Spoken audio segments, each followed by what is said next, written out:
숨이 턱까지 차올랐다. 거친 숨소리는 단지 가파른 산길 때문만은 아니었다. 선영의 등을 떠받치고 있는 건 차가운 소나무 껍질이었고 그녀의 입술을 집어삼키고 있는 건 오늘 산행의 대장 이민준이었다. 흙냄새와 땀 그리고 짙은 남자의 향기가 뒤섞여 선영의 이성을 마비시켰다. 등산 스틱을 쥔 손에 힘이 풀려 툭 소리를 내며 바닥으로 떨어졌다. 그 소리가 마치 세상의 종말을 알리는 신호탄처럼 아득하게 들렸다.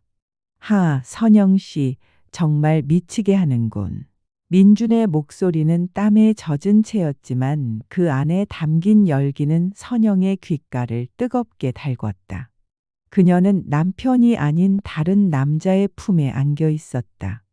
그것도 모두가 함께 땀 흘리는 신성한 산에서 다른 회원들이 불과 몇백 미터 앞에 있다는 사실을 알면서도 이 짜릿한 배덕감과 온몸을 관통하는 쾌감의 선영은 차마 그를 밀어내지 못했다.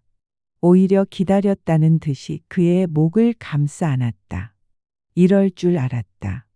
처음 코뿔소 산악회에 가입하고 훤칠한 키에 그을린 피부, 언제나 자신감 넘치는 미소로 회원들을 이끄는 민준을 봤을 때부터 그는 선영에게 단순한 산악회 대장이 아니었다. 잿빛으로 바랜 그녀의 일상에 떨어진 한 방울의 원생 물감이었다. 결혼 15년 차. 남편 상철은 나쁜 사람이 아니었다. 다만 몸이 건조한 사람이었다. 그는 선영을 아내가 아닌 집을 관리하는 동거인으로 대했다. 그의 세상은 오직 회사와 주식 그리고 주말 골프뿐이었다. 부부 사이의 대화는 관리비 고지서 내용이나 아이들 학원 스케줄 확인이 전부였다. 잠자리는 기억조차 가물가물한 옛날 이야기가 된 지 오래였다. 선영은 숨 막히는 집 안에서 서서히 질식해가고 있었다. 그녀에게 사는 유일한 탈출구이자 숨구멍이었다. 그 숨구멍에서 민준이라는 거대한 태풍을 만난 것이다. 대장님, 이러면 안 돼요. 다들 기다릴 텐데. 선영의 목소리는 힘없이 떨렸지만 그건 거절의 언어가 아니었다. 더 깊은 곳으로 가고 싶다는 갈망의 신음이었다. 민주는 그런 그녀의 마음을 정확히 꿰뚫어 보고 있었다. 괜찮아. 내가 맨 뒤에서 선영 씨 챙긴다고 말해뒀어. 아무도 의심 안 해. 그의 능숙함에 소름이 돋았다. 그가 다시 입을 맞추려 할 때 저 멀리서 누군가 외치는 소리가 들렸다. 대장님, 선영 씨, 괜찮아요? 산악회 총무인 미숙의 목소리였다. 선영은 화들짝 놀라 민준을 밀어냈다. 민준은 아쉽다는 듯 입맛을 다시며 헝클어진 선영의 머리카락을 부드럽게 정리해 주었다. 그의 손길 하나하나에 선영의 심장은 롤러코스터처럼 오르내렸다. 쉿! 내가 대답할게. 민주는 아무 일 없었다는 듯 헛기침을 한 번 하고는 큰 소리로 외쳤다. 네, 괜찮습니다. 선영 씨가 발목을 살짝 삐끗해서요. 거의 다 따라갔습니다. 먼저들 가세요. 거짓말? 너무나 태연하고 완벽한 거짓말이었다.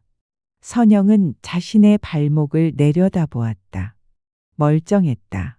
하지만 심장은 금방이라도 터질 것처럼 미친 듯이 뛰고 있었다.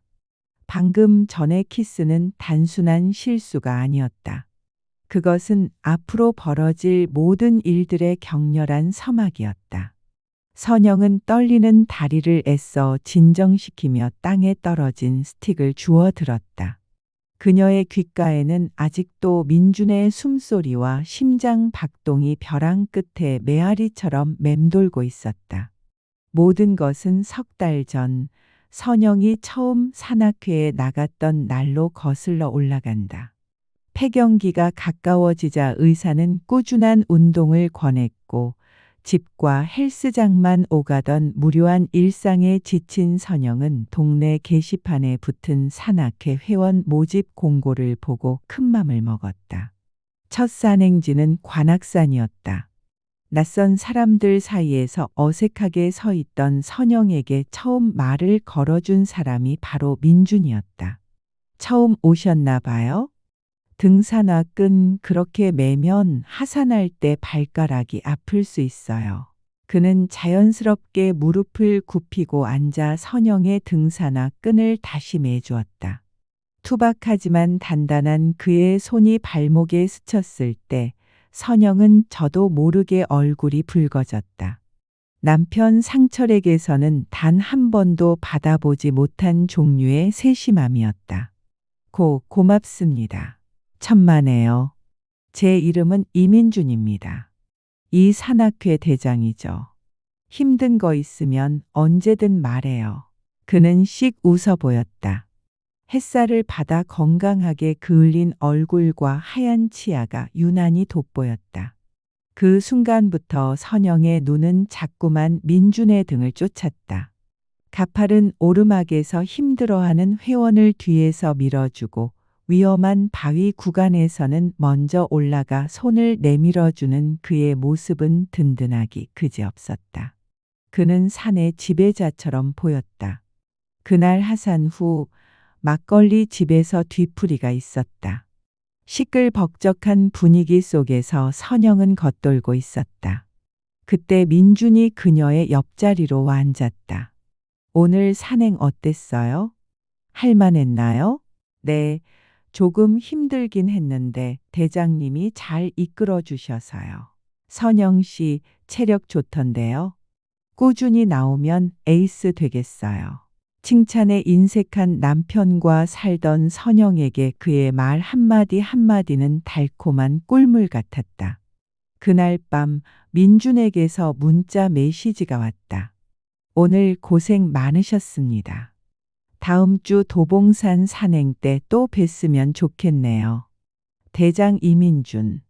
평범한 단체 문자일 수도 있었다. 하지만 선영은 그 문자를 몇 번이고 다시 읽으며 밤늦도록 잠을 이루지 못했다.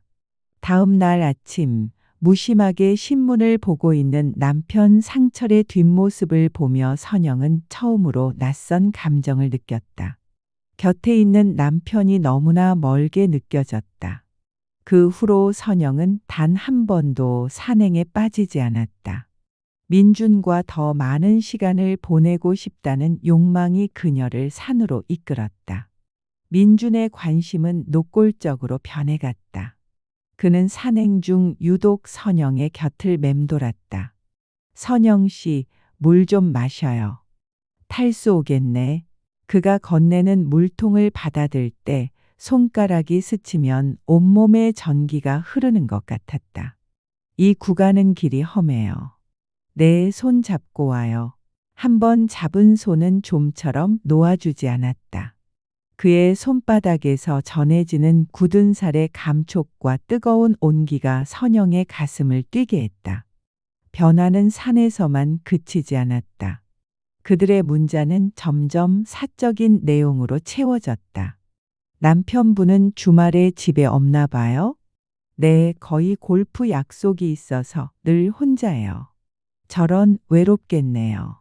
저도 집사람이랑은 대화가 없어서 선영 씨랑 얘기할 때가 제일 즐겁습니다. 그는 교묘하게 동질감을 형성하며 선영의 마음속 빈틈을 파고들었다. 그는 외로운 유부녀의 마음을 공략하는 법을 아는 노련한 사냥꾼이었다. 그리고 선영은 기꺼이 그의 먹잇감이 되어주고 있었다. 그러던 어느 주말 산악회에서 1박 2일로 설악산 산행을 갔다. 민박집에서 여러 회원들과 함께 술을 마시며 밤이 깊어갔다. 술에 취한 회원들은 하나둘씩 잠이 들었고 거실에는 선영과 민준 그리고 몇몇만이 남아 있었다. 바람 좀 쐬고 올까요? 민준이 선영에게만 들릴 듯한 목소리로 속삭였다. 선영은 심장이 쿵 내려앉는 것을 느끼며 조용히 고개를 끄덕였다. 두 사람은 살금살금 민박집을 빠져나왔다. 차가운 밤 공기가 술 기운으로 뜨거워진 뺨을 식혀주었다. 선영 씨는 웃는 모습이 참 예뻐요. 어둠 속에서 민준의 눈빛은 더욱 깊고 대담했다. 그런데 왜 그렇게 슬픈 눈을 하고 있어요? 남편이 잘 안 해줘요? 그의 직설적인 질문에 선영은 당황했지만 이상하게 불쾌하지 않았다. 오히려 자신의 속마음을 알아주는 것 같아 울컥 눈물이 쏟아질 것 같았다. 그냥 좀 외로워서요. 선영의 대답에 민주는 말없이 그녀의 어깨를 감싸 안았다. 그의 품은 넓고 따뜻했다. 남편에게서는 느껴본 적 없는 종류의 위로였다. 선영은 저항하지 않고 그의 품에 기댔다. 나한테는 슬픈 표정 짓지 마요. 내가 웃게 해줄게. 그가 선영의 턱을 부드럽게 들어 올렸다. 그리고 달빛 아래서 두 사람의 입술이 처음으로 포개졌다. 짧지만 강렬한 입맞춤이었다. 선영은 온몸의 피가 역류하는 듯한 충격을 받았다. 안 돼, 이건 아니야. 이성이 경고음을 울렸지만 몸은 그의 품에서 떨어지려 하지 않았다. 그날 밤 선영은 자신이 돌이킬 수 없는 강을 건넜음을 직감했다. 설악산에서의 첫 키스 이후 선영과 민준의 관계는 급물살을 탔다. 산행은 그들에게 완벽한 미래의 장소가 되어주었다. 다른 회원들의 눈을 피해 나누는 짧은 입맞춤, 땀에 젖은 등을 슬쩍 쓸어내리는 손길, 정상에서 모두가 환호할 때 둘만이 아는 의미심장한 눈빛 교환, 그 모든 비밀스러운 교감은 선영에게 마약과도 같은 중독성을 선사했다.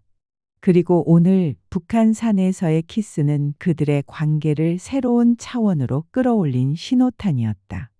아무 일 없었다는 듯 산행을 마치고 뒤풀이 장소로 향하는 내내 선영은 제정신이 아니었다. 회원들과 웃고 떠드는 민준의 옆모습을 훔쳐보며 방금 전 자신을 거칠게 탐했던 남자가 맞는지 의심스러울 정도였다. 그는 너무나 태연했다. 그 태연함이 선영을 더욱 안달나게 만들었다. 뒤풀이가 파하고 집으로 돌아가는 버스 안. 선영의 휴대폰이 짧게 진동했다. 민준이었다. 오늘 나무 뒤에서 못다한 거 마저 하고 싶어. 심장이 쿵 하고 떨어졌다.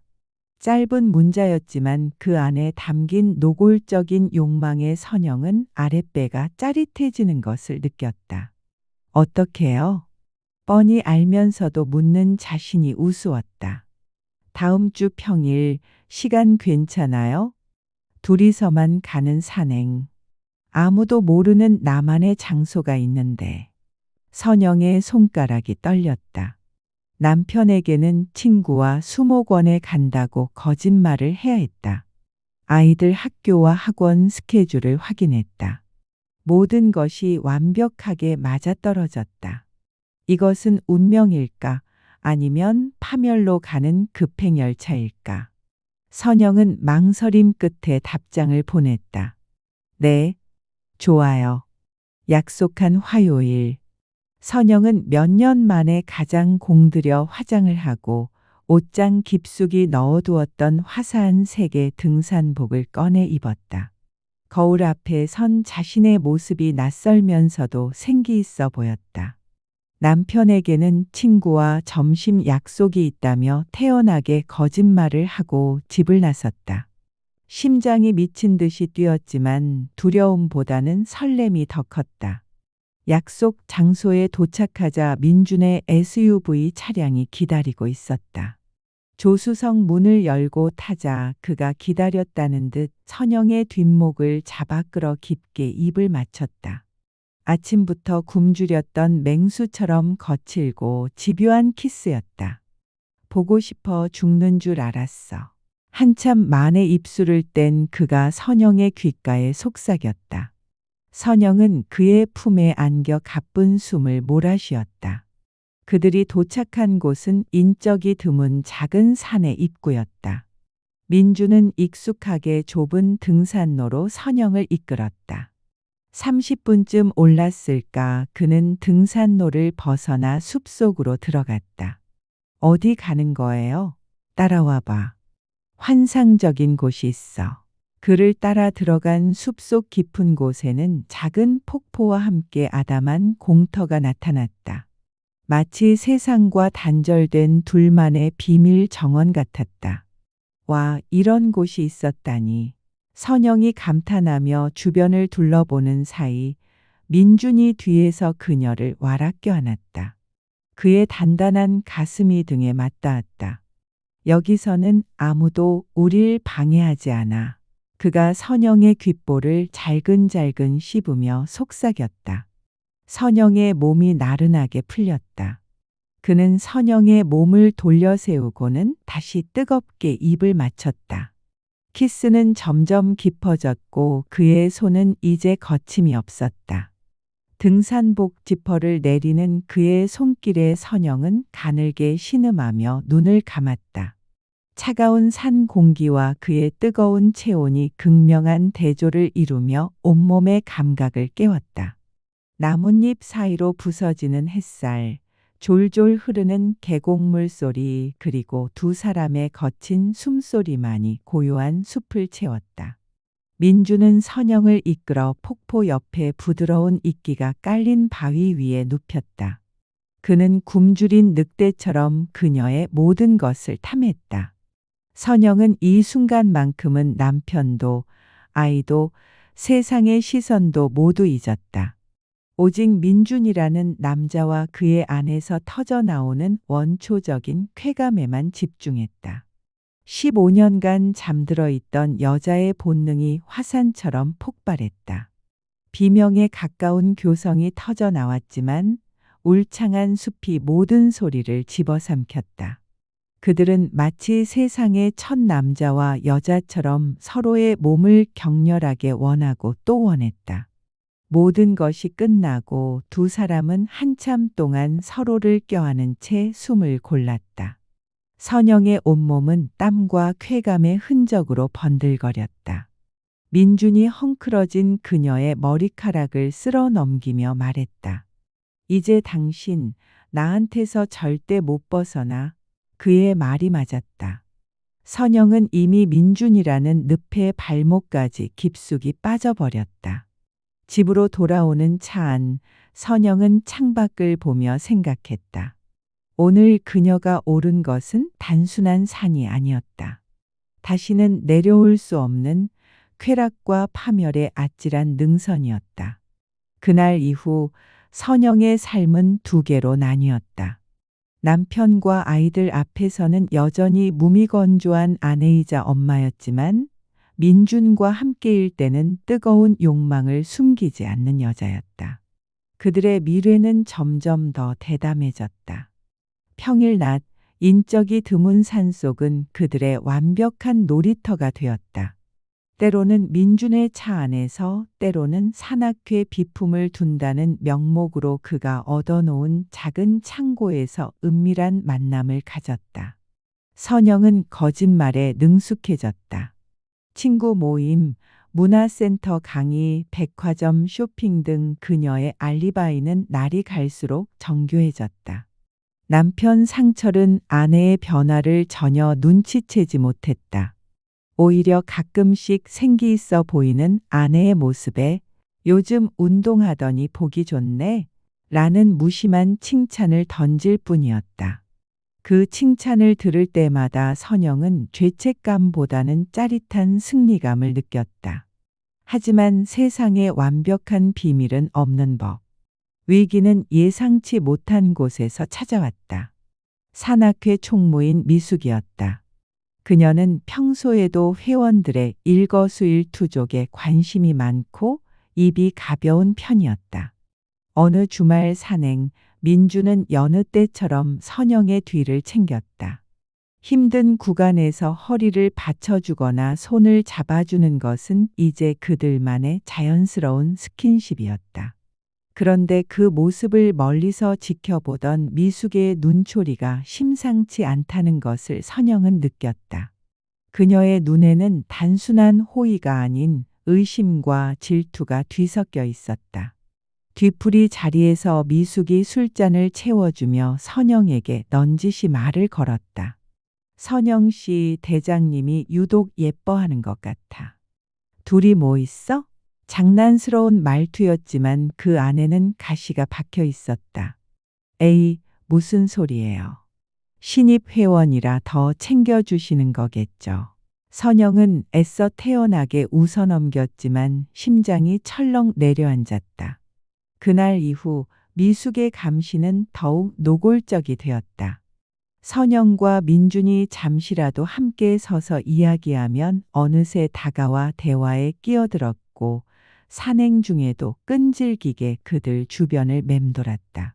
불안감은 점점 커졌다. 민준에게 이 사실을 털어놓자 그는 대수롭지 않게 말했다. 걱정 마. 원래 남 잘 되는 꼴 못 보는 사람이야. 우리가 더 조심하면 돼. 하지만 그의 말은 큰 위로가 되지 못했다. 비밀이 탈로 날지도 모른다는 두려움은 오히려 그들의 관계를 더 자극하는 기폭제가 되었다. 스릴은 쾌감을 증폭시켰고 선영은 이 위험한 줄타기를 멈출 수가 없었다.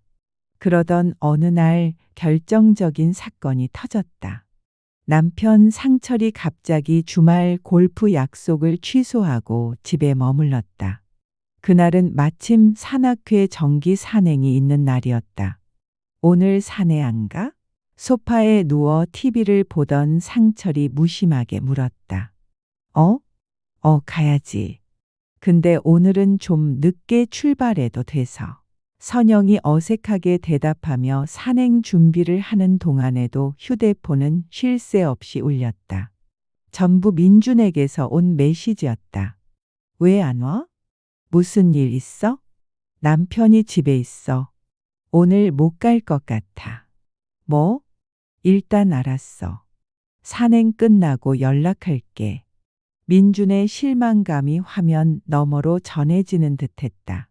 선영은 하루 종일 초조했다. 상철과 한 공간에 있는 시간이 지옥처럼 느껴졌다. 오후 늦게 산행을 마친 민준에게서 전화가 걸려왔다. 선영은 황급히 베란다로 나가 전화를 받았다. 응, 다들 잘 다녀왔어? 보고 싶어 죽는 줄 알았네. 오늘 밤에 잠깐이라도 볼 수 없을까? 오늘은 안 돼. 남편이 계속 집에 있어서 10분이라도. 아파트 입구 공원으로 나와. 얼굴만 보고 갈게. 그의 애타는 목소리에 선영의 마음이 흔들렸다. 알았어. 쓰레기 버리러 나간다고 하고 갈게. 10분 뒤에 전화를 끊고 거실로 나오자 상철이 의심스러운 눈초리로 그녀를 쳐다보고 있었다. 누구야? 남자 목소리 같던데. 아, 산악회 총무님. 오늘 산행 결과 보고해 주느라고. 순간적으로 나온 거짓말이었다. 총무 미숙은 분명 여자였다. 하지만 상철은 산악회 일에 전혀 관심이 없었기에 그냥 고개를 끄덕였다. 선영은 안도의 한숨을 내쉬며 쓰레기 봉투를 들고 현관문을 나섰다. 아파트 입구 공원 벤치에 민준이 앉아 있었다. 그는 선영을 보자마자 달려와 품에 안았다. 정말 못 보는 줄 알고 얼마나 애가 탔는데.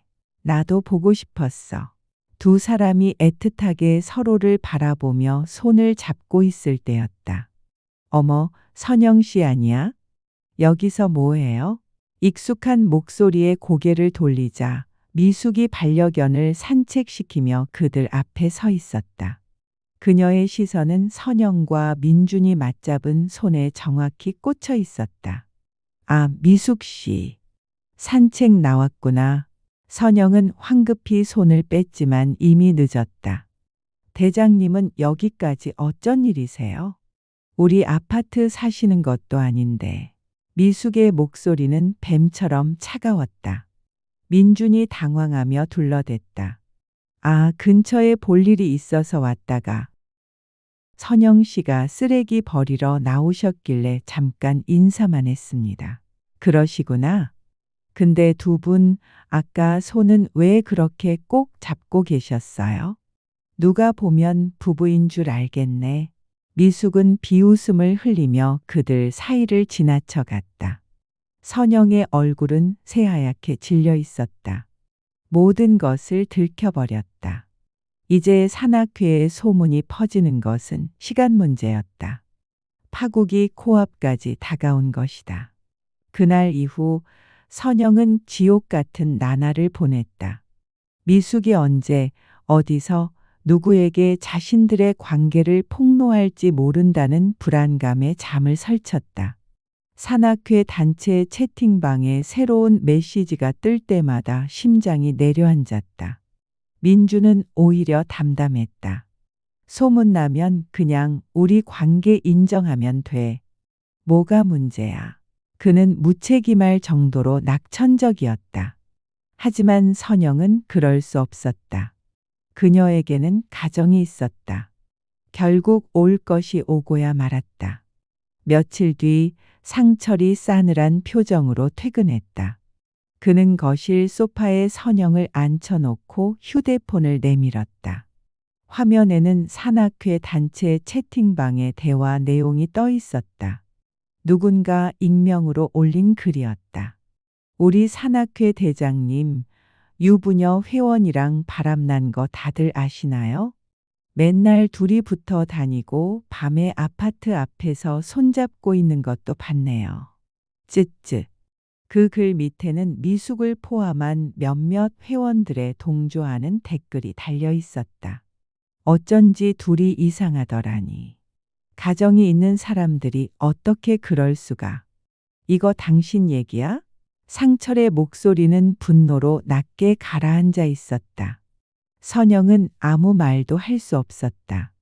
피가 전부 빠져나간 것처럼 손발이 차가워졌다. 대답해. 이선영. 저 글에 나오는 유부녀가 너냐고. 상철의 고함에 선영은 어깨를 떨었다. 침묵은 긍정이었다. 하, 그랬구나.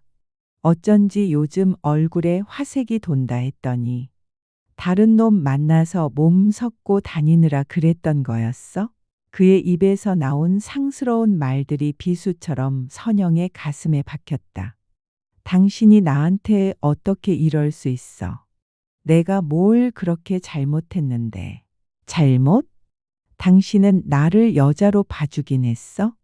15년 동안 당신한테 나는 그냥 밥하고 빨래하는 식모였잖아.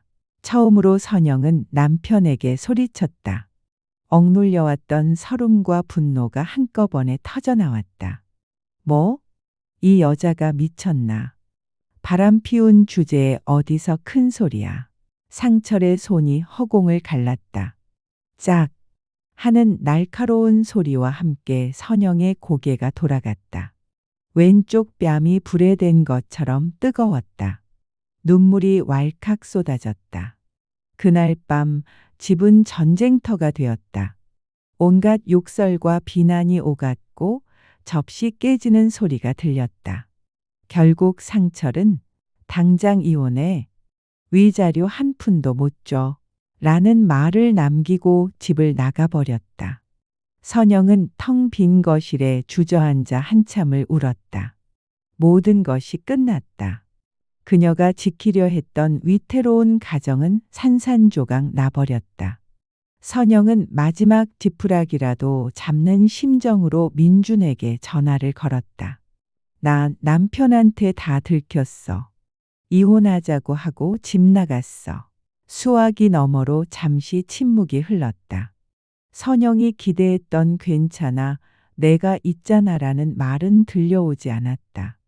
일단 진정해. 상황이 이렇게 될 줄은 몰랐는데. 그의 목소리는 당황한 기색이 역력했다. 나 이제 어떻게? 당신이 책임져야지. 책임이라니, 선영 씨. 우리 그냥 즐기는 관계 아니었어? 나도 가정이 있는 사람이야. 이혼까지 할 생각은 없었어. 선영은 머리를 한 대에 세게 얻어맞은 듯한 충격을 받았다. 즐기는 관계?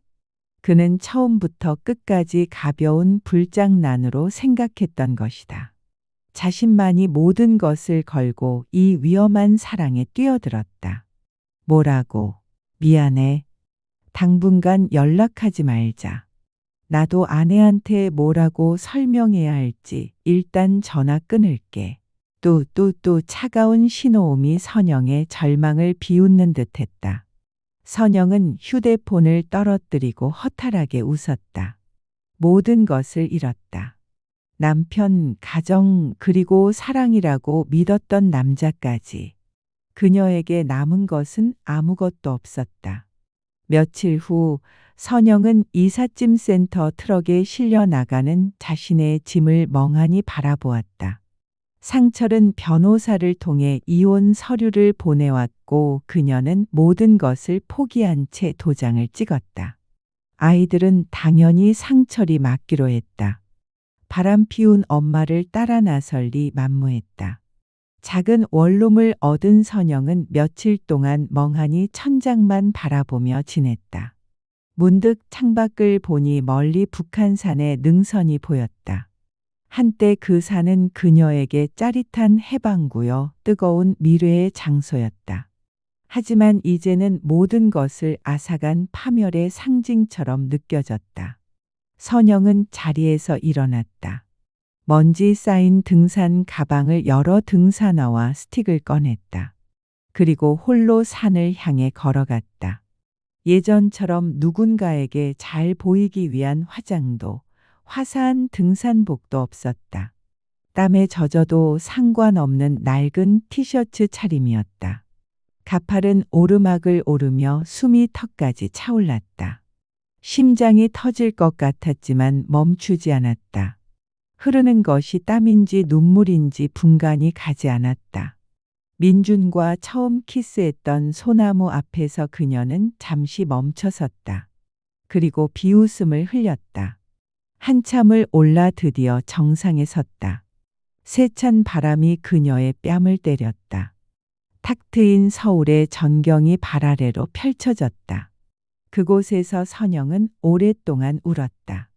자신의 어리석음과 헛된 욕망을 향해 그리고 산산조각 난 인생을 향해 소리치며 울었다. 한참을 울고 나니 이상하게도 마음이 차분해졌다. 모든 것을 잃었지만 역설적으로 비로소 완벽한 혼자가 되었다. 더 이상 누군가의 아내도 엄마도 아니었다. 그녀는 그냥 이선영 그 자신이었다. 선영은 벼랑 끝에 서서 저물어가는 해를 바라보았다. 인생의 가장 뜨거운 계절은 끝났다. 이제 혹독한 겨울을 혼자 힘으로 견뎌내야 할 것이다. 다시 봄이 올 수 있을지는 알 수 없었다. 하지만 그녀는 더 이상 도망치거나 숨지 않을 것이다. 자신의 두 발로 오롯이 서서 이 거친 능선을 끝까지 넘어가리라 다짐했다. 벼랑 끝에서 들려오는 것은 이제 욕망의 메아리가 아닌 스스로의 길을 가라는 바람의 목소리뿐이었다. 이야기가 재미있으셨나요? 댓글과 구독, 좋아요로 응원해 주세요. 더 좋은 영상으로 찾아뵙겠습니다. 감사합니다.